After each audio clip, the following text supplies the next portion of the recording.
Akisioni.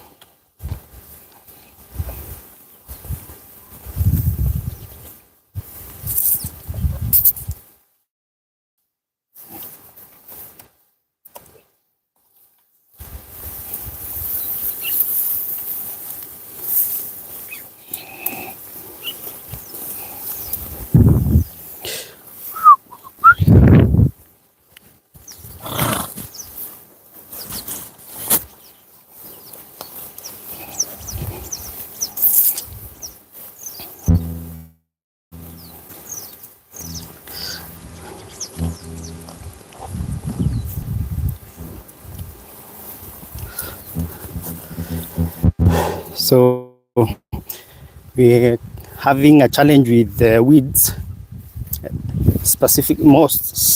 mostly along the soils, and it has led to a very unproductive section. See, along the swell where we have the swells, it's very problematic. So this entire paddock was not as good because of the weeds. They are proper menace, and along the swells, this one as well, the bottom part as well. Yeah, this is an issue that needs to be taken care of. It means we waste of space. The entire section, total waste of space because of the weeds, the swells as well. So that's I think the next project is clean up the pastures, get rid of all these weeds. Problematic.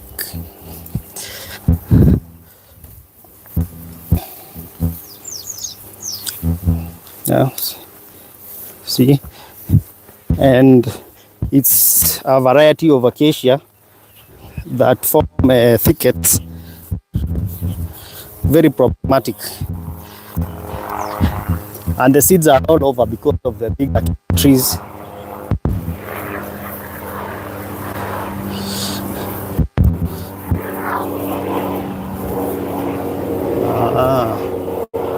It's a neighbor again. Akisioni. Sioni. Ukisonga mbele bila wewe.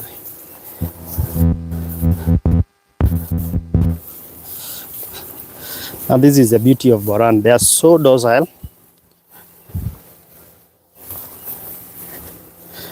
They barely fight.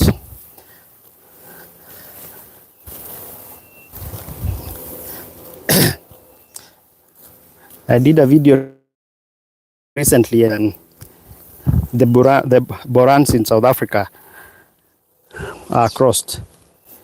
And South Africans are not happy with that. What I meant was that obviously they are purebreds, but they've also crossed. The problem is not the spelling; it's the pronunciations. Boran.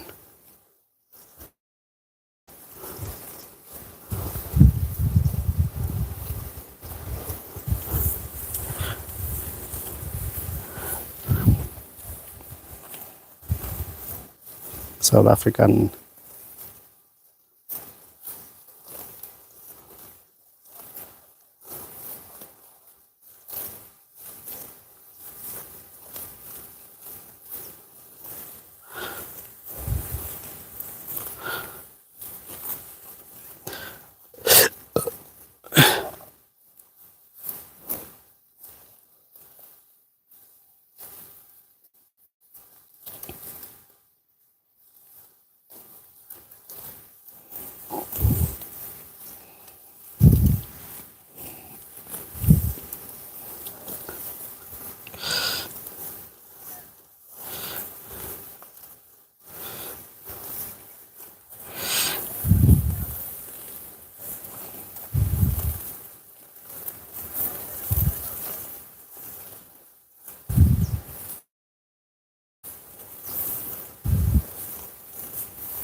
So yeah, of course, some of it is crossed, and the one that they know it's crossed. Some of it is crossed, which is okay, which is fine.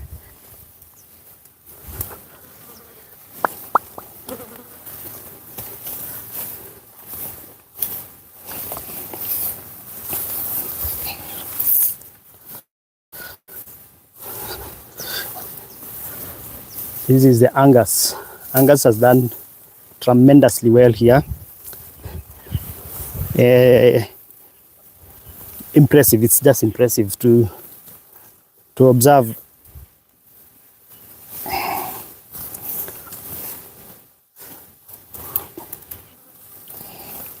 Yeah, weeds are menace here. Weeds in this paddock, it's a huge problem, and I think it's the next project, taking care of those weeds.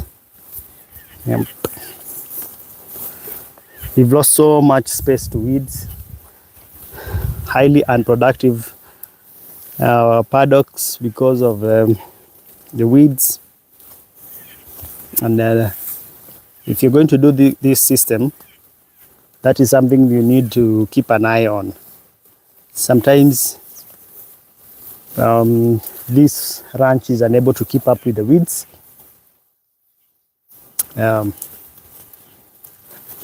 These last few paddocks have been invaded by weeds, and they seem to be falling behind, lagging behind in terms of managing the weeds. So if you're going to do it, weeds are going to be your number one enemy. So it's just a matter of cutting them down. That's the preferred method rather than the chemical method. We're trying to, this ranch is trying to be organic for as far as it can be possible. Organic farming is in Africa is really difficult because majority of the products that we have to use are sourced abroad. Majority, I mean like acaricides, some of them coming up with organic methods of controlling internal parasites. It's an uphill task. So this ranch tries as much as possible. So there are no pesticide on the fields. That at least no hybrid pastures, largely local pastures like Boma roads and native grasses. They try as much as possible to do that. No fertilizer on the pastures. The most they can do is manure. Yeah,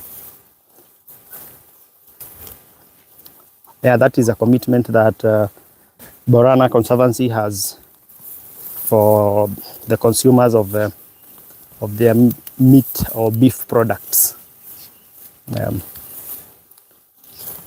Even on the other side, where they do permaculture for groceries, vegetables,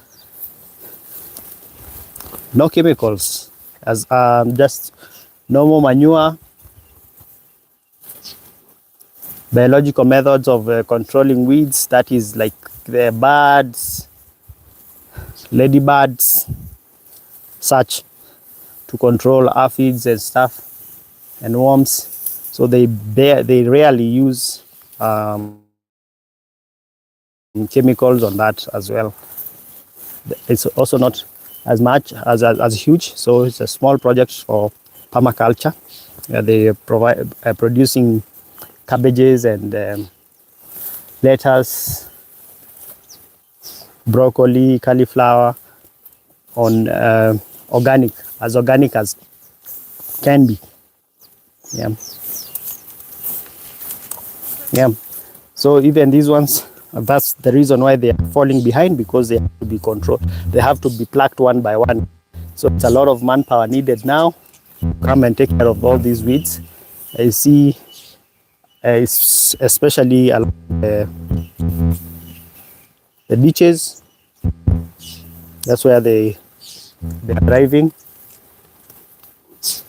Yeah, but generally the Boran are doing, the bulls are doing, the steers are doing very, very well. The majority of them will be out tomorrow. We'll have another consignment going to the habitats tomorrow, on a Sunday tomorrow. Then from Monday, we are expecting a new batch of about 100. So we'll be left with about 40 from this flock. We receive another 100, which will now be here for another month or two. So they don't take as many. It's about maybe between 10 to 20 a week. So tomorrow we'll see off some of the flock to the habitat. It has been nice. Everything above 400 kgs will be leaving. That is the kilos required to meet the bone meat ratio. 400 and above is fine. So that is what we'll be selecting tomorrow. And a big flock of these is obviously above 100, above 400, like these ones. This one is obviously above this other one.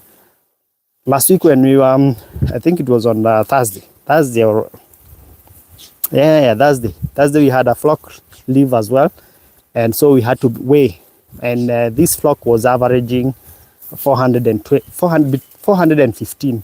So majority of this is ready for market, and yeah. So tomorrow a big flock will be leaving, and from Monday we expect another one, and same scenario we repeat. Yep.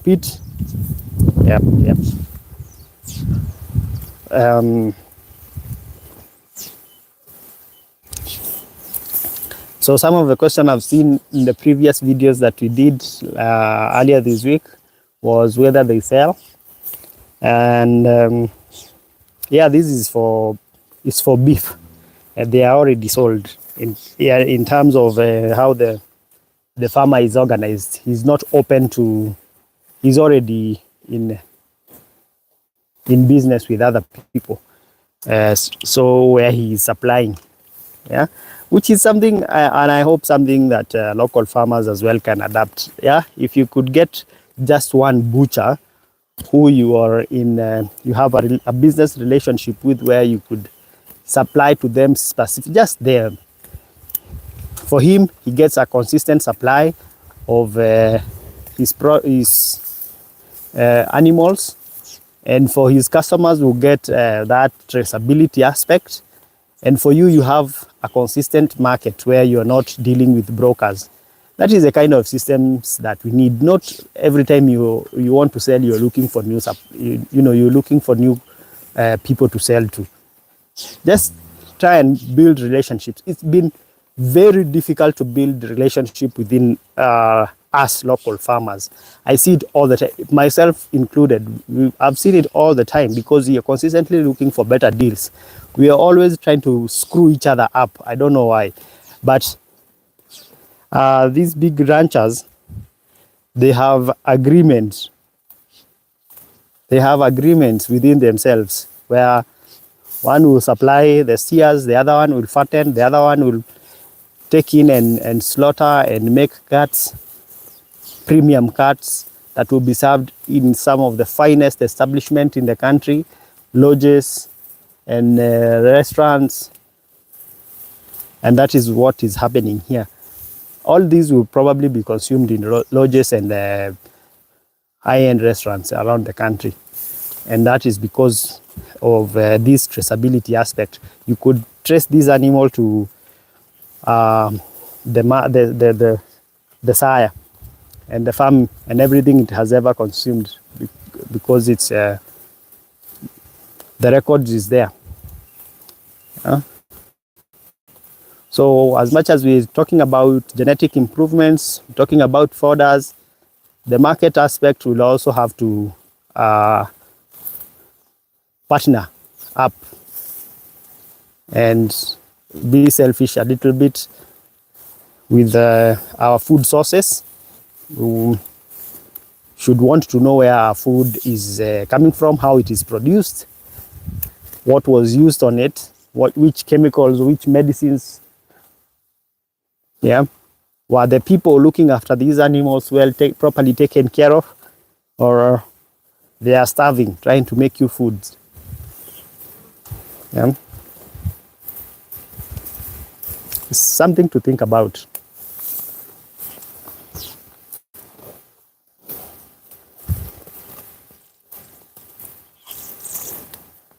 All right, we're 17 minutes in. Maybe you can do 20 and leave.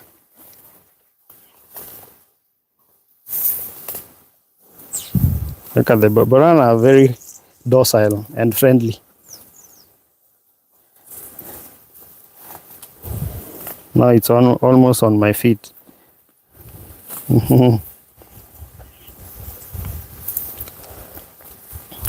Gentle beasts.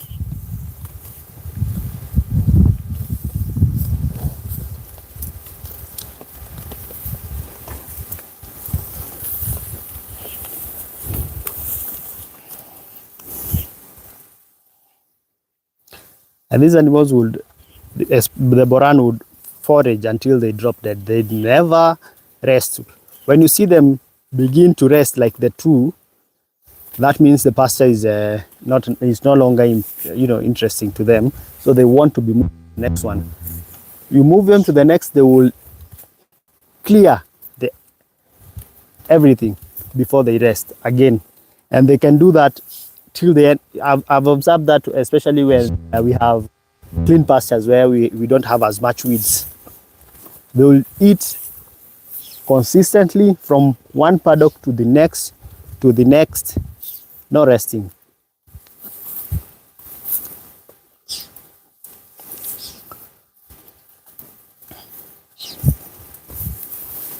These are the Angus. They're also doing very well here.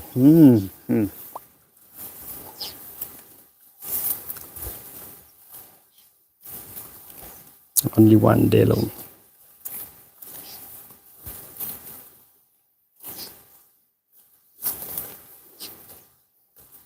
Okay, 1 minute to go.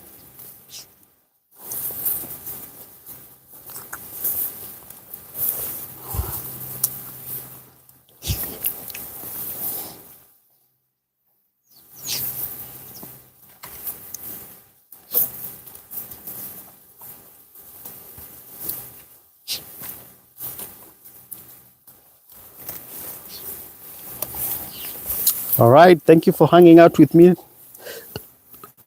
today.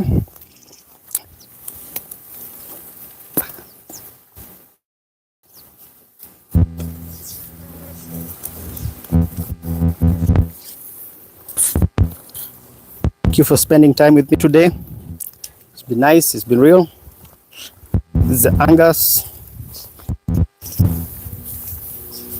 Okay. Bye-bye for now.